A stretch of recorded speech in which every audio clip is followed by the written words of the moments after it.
বকলিঘাটত ড্ৰাগছসহ 3 সৰবৰাহকাৰী কৰায়ত্ব। বকলিঘাট আৰক্ষী থানাৰ অন্তৰ্গত ডিছবাইত মঙলবাৰে বৃহৎ পৰিমাণৰ হেৰোইন জব্দ কৰে কাৰ্বি আংলং আৰক্ষীয়ে। ডিফু ফালৰ পৰা নগাঁও অভিমুখী AS02 AM 522 নম্বৰৰ ছুইফট ডিজায়াৰ বাহনৰ পৰা জব্দ 13টা চাবোনৰ বাকচত 156 গ্ৰাম হেৰোইন, তাফিজুল হুছেইন, নুৰ আলম হুছেইন আৰু ইক্ৰামুল হুছেইন নামৰ 3 ড্ৰাগছ সৰবৰাহকাৰী কৰায়ত্ব। ইয়াৰে ইক্ৰামুল হুছেইন ঢিঙৰ কোনো এটা মছজিদৰ ইমাম। ধৃত তিনিওজনৰে ঘৰ ঢিং আৰু বৰদুৱাৰ।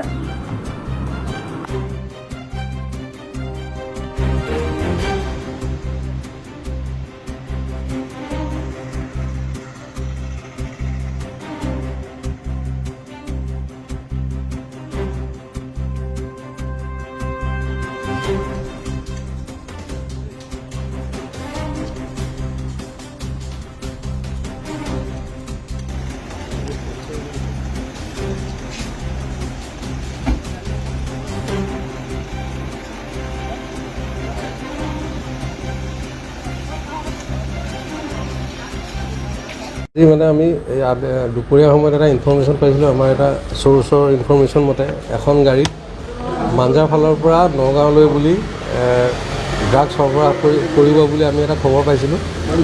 সেই খবৰৰ ভিত্তিত আমি আমাৰ পাৰ্টি আমি তাত নাকা লগালোঁ। আমি গাড়ীখন বিচাৰি আমাৰ কেইবাটাও টীম উলিয়াই দিলোঁ।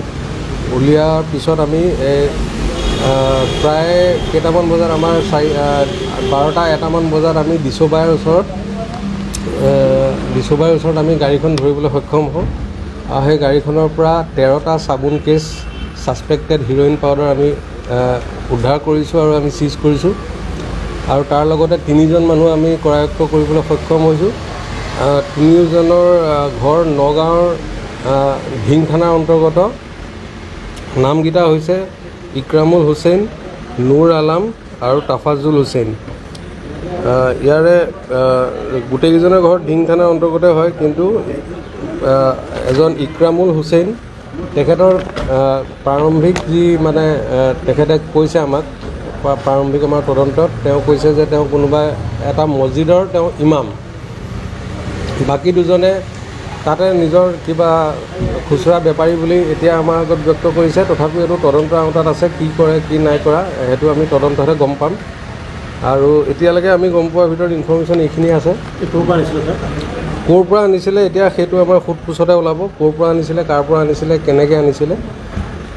আমি এটা কেছ ৰেজিষ্টাৰ কৰিব লাগে, কেছ ৰেজিষ্টাৰ কৰিছোঁ আৰু পৰৱৰ্তী তদন্তত যি আমি গম পাওঁ আপোনালোকক আমি জনাই যাম।